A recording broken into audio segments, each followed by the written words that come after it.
பாட்டாளி மக்கள் கட்சியின் இந்த 37வது ஆண்டு தினத்தை ஒட்டி உங்களுக்கு வாழ்த்துக்களை தெரிவித்துக் கொள்வதோடு இந்த கூட்டணி அரசை நோக்கிய நமது பயணம் முன்னேற வேண்டும் என்ற துணியில் அந்த அறிக்கை அமைந்திருக்கிறது. தமிழக அரசியலில் இதுவரை இந்த கூட்டணி ஆட்சி, கூட்டணி அரசு ஆகியவை ஏற்படவில்லை. இப்போது அந்த முழக்கம் மீண்டும் அதிகரித்திருப்பதற்கு என்ன காரணம் நினைக்கிறீங்க சார்? அதாவது பாட்டாளி மக்கள் கட்சியினுடைய துவக்க நாள் இன்றைக்கு 1989ஆம் ஆண்டு பாட்டாளி மக்கள் கட்சி தொடங்கப்பட்டது. அதிலிருந்து இன்று வரை தமிழகத்தின் ஒரு தவிர்க்க முடியாத ஒரு அரசியல் இயக்கமாக அடித்தட்டு மக்களுடைய உரிமைகளை, அவர்களுடைய நியாயங்களை அரசியல் ரீதியாகவும் சமூக ரீதியாகவும் பொருளாதார ரீதியான சமூக நீதியை பெறுவதற்காக எந்த விதமான சமரசமும் இல்லாமல் பாட்டாளி மக்கள் கட்சி இதுவரையில் தமிழகத்தில் பணியாற்றியிருக்கிறது. இந்த 37 ஆண்டுகளில் பல்வேறு சாதனைகளை பாட்டாளி மக்கள் கட்சி நிகழ்த்தியிருக்கிறது. தமிழகத்தில் இதுவரையில் ஆளும் கட்சி என்ற அந்தஸ்தை பெற முடியவில்லை என்று சொன்னாலும் பாட்டாளி மக்கள் கட்சியினுடைய ஆதரவோடு தான் ஆட்சி அமைக்கக்கூடிய நிலை உருவான போது கூட எங்களுடைய முழுமையான ஆதரவோடு திராவிட முன்னேற்றக் கழகம், அப்பொழுதிருந்த கலைஞர் அவர்கள் 5 ஆண்டுகள் தமிழகத்தினுடைய முதலமைச்சராக இருந்தார். எங்களுடைய ஆதரவோடு அந்த ஆட்சி என்பது நடைபெற்றது. அதே போன்று மத்தியில் பல்வேறு தருணங்களில் பாட்டாளி மக்கள் கட்சி அங்கம் வகித்த ஒரு அரசியல் ஒரு அரசியல் அதிகாரத்தை பாட்டாளி மக்கள் கட்சி பெற்றது. மிக முக்கியமான இலாக்காக்களை பாமக பெற்று அதன் மூலமாக இந்தியா முழுவதும் இன்றைக்கு பேசக்கூடிய, எல்லோராலும் பாராட்டக்கூடிய ஒரு சிறந்த மத்திய அமைச்சர் என்ற அந்தஸ்தை பாட்டாளி மக்கள் கட்சியினுடைய அமைச்சர்கள் பெற்றிருக்கிறார்கள். குறிப்பாக மருத்துவர் அன்புமணி ராமதாஸ் அவர்கள் மத்திய அமைச்சராக இருந்த காலத்தில் சுகாதாரத்துறையில் அவர் கொண்டு வந்த பல்வேறு திட்டங்கள் இன்றைக்கும் நாடு முழுவதும் போற்றக்கூடிய திட்டமாக, உலக தலைவர்களால் பாராட்டப்பட்ட திட்டமாக திகழ்ந்திருக்கிறது. குறிப்பாக கிராமப்புற சுகாதார திட்டம் அவருடைய கனவு திட்டம், அது சிறப்பாக நடைபெற்றுக் கொண்டிருக்கிறது.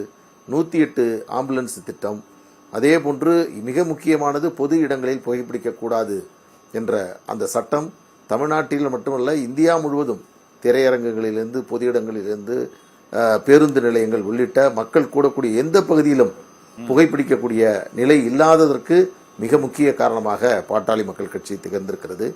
அதே போன்று ரயில்வே துறையில் நாங்கள் அமைச்சர் வேலு அவர்கள் இருந்திருக்கிறார், AK மூர்த்தி அவர்கள் இருந்திருக்கிறார், உணவுத்துறை அமைச்சராக NT சண்முகம் அவர்கள் இருந்திருக்கிறார், பெட்ரோலியத்துறை அமைச்சராக பொன்னுசாமி அவர்கள் இருந்திருக்கிறார், தலித் எழில்மலை அவர்கள் இருந்திருக்கிறார்.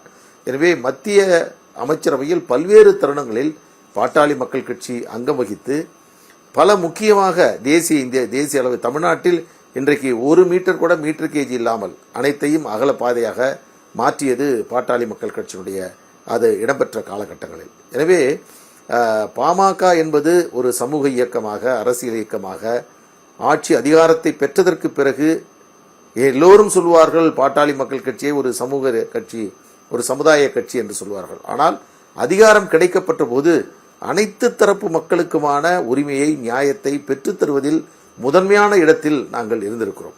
குறிப்பாக முன்பு இருந்த UPA கவர்மெண்ட், காங்கிரஸ் ஆட்சி காலத்தில், அந்த ஆட்சி காலத்தில் பாட்டாளி மக்கள் கட்சி அங்கம் வகித்து மருத்துவர் ஐயா அவர்களுடைய முயற்சியின் காரணமாகத்தான் தேசிய அளவில் 27 விழுக்காடு இடஒதுக்கீடு உயர்கல்வியில் பெறுவதற்கு அது காரணமாக இருந்தது. 2008ஆம் ஆண்டு அது ஒரு வரலாற்று சிறப்புமிக்க ஒரு நிகழ்வு. ஏனென்றால் ஒரு 6 நாடாளுமன்ற உறுப்பினர்கள் வைத்திருந்த அந்த காலகட்டங்களில் ஐயா அவர்களுடைய கொள்கை பிடிப்பின் காரணமாக அப்பொழுதிருந்த UPA கவர்மெண்டில் அவர்களுடைய அந்த ஒருங்கிணைப்பு குழு கூட்டத்தில் மிக கடுமையாக வாதிட்டு அதற்காக போராடி இந்தியா முழுவதும் அதை கொண்டு வருவதற்கு காரணமாக இருந்த இயக்கம் பாட்டாளி மக்கள் கட்சி. எனவே இத்தகைய சாதனைகளை நிகழ்த்தியிருக்கக்கூடிய பாமக தமிழ்நாட்டில் ஆட்சி அதிகாரத்தை பெற வேண்டும் என்பது எங்களுடைய இயக்கத்திற்கு மட்டுமல்ல, ஒட்டுமொத்தமாக எல்லா அரசியல் கட்சிகளுக்குமே அது ஒரு பெரும் கனவாக இருக்கும். அதை நோக்கித்தான் ஒவ்வொரு அரசியல் இயக்கங்களும் செயல்படுவார்கள். இன்றைய தினம் மருத்துவர் அன்புமணி ராமதாஸ் அவர்கள் ஆட்சி அதிகாரத்தை பெறுவதை நோக்கி நம்முடைய பயணம் என்பது மிக வேகமாக இருக்க வேண்டும் என்று கட்சியினுடைய தொண்டர்களுக்கு, கட்சியினுடைய நிர்வாகிகளுக்கு அறைகூவல் விடுத்திருக்கிறார்.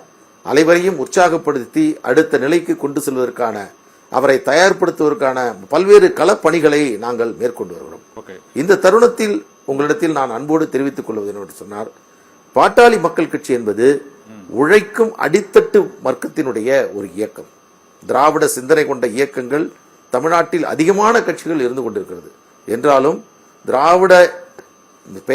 திராவிட சித்தாந்தத்தை தாண்டி பாட்டாளிகளுடைய குரலாக தமிழ்நாட்டில் இருக்கக்கூடிய ஒரு இயக்கம் இன்றைக்கு தமிழ்நாட்டில் ஆட்சி அதிகாரத்தில் பெற வேண்டும்.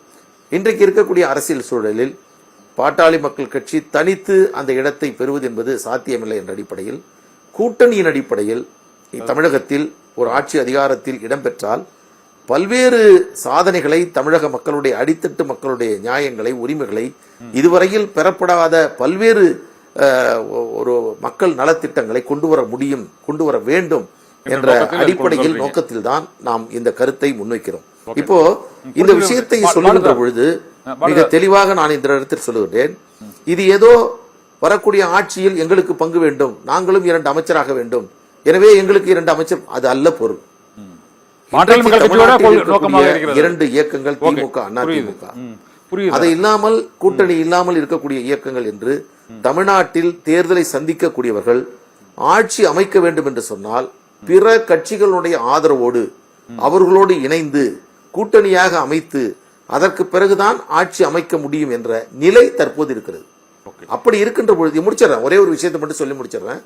அப்படி இருக்கின்ற பொழுது எல்லோருடைய ஆதரவோடு கூட்டணியோடு தேர்தல் களத்தில் நின்று அவரவர்கள் வாக்கு சதவீதத்தை இணைத்து ஆட்சி அதிகாரத்திற்கு வரக்கூடிய அந்த சூழலில் நாங்கள் மட்டும்தான் ஆட்சி அமைப்போம், நாங்கள் மட்டும்தான் அமைச்சரவை இடம்பெறுவோம் என்று சொல்வது என்பது நியாயமானதல்ல, இயற்கை நீதிக்கு உகந்ததல்ல.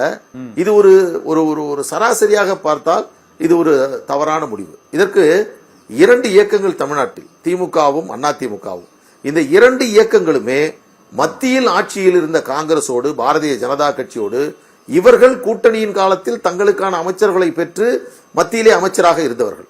அப்பொழுது காங்கிரசும் பாரதிய ஜனதாவும் அவர்கள்தான் மத்தியில் பெரிய தேசிய கட்சி, அவர்கள்தான் ஆட்சி அமைக்கின்றார்கள், நாங்கள் தனியாக தேசிய அளவில் ஆட்சி அமைப்போம் ஒழிய கூட்டணியில் இடம்பெறுவது என்பது எங்களுடைய கொள்கை நிலைப்பாடு அல்ல என்று திமுகவும் சொன்னதல்ல, அதிமுகவும் சொன்னதல்ல. ஆனால் இன்றைக்கு இதை சொல்லுகின்ற பொழுது இதை சிறு ஒரு பிரச்சனையாக, ஒரு சாதாரணமாக ஒரு பதவி ஆசையின் அடிப்படையில் குறிப்பிடுவதை போன்று அவர்கள் எடுத்துக் கொள்கிறார்கள். இன்றைக்கு கூட பாருங்க, பாரதிய ஜனதா கட்சி தேசிய அளவில் தனி பெரும்பான்மையோடு இருந்து கொண்டிருக்கிறார்கள். ஆனாலும் பல மாநில கட்சிகளுக்கு அந்த உரிமையை அவர்கள் வழங்குகிறார்கள். இது பலவீனமாக நீங்கள் எடுத்துக்கொள்ள தனி பெரும்பான்மை இல்லை, பலம் அதிகமான அறுதி பெரும்பான்மையோடு இருந்தும் அதை மற்றவர்களுக்கு கொடுத்தால் எல்லோரும் இணைந்து அந்த அரசை உருவாக்குகின்ற பொழுது அனைத்து மக்களுக்குமான அரசாக அது அமையும். அது அவர்களுக்கு இன்னும் கூடுதலான பலத்தை தரும். இதுதான் ஒரு நல்ல அந்த துவக்கத்தை மருத்துவர் அன்புமணி ராமதாஸ் அவர்கள் கொண்டு வந்திருக்கிறார். இதே கருத்தை அமித்ஷா அவர்கள் தெரிவித்தார். இது தமிழ்நாட்டில் 2026 நிச்சயமாக இது நடக்கத்தான் போகிறது, நடக்க வேண்டும். அதற்கான சூழலும் காலமும் கனிந்திருக்கிறது.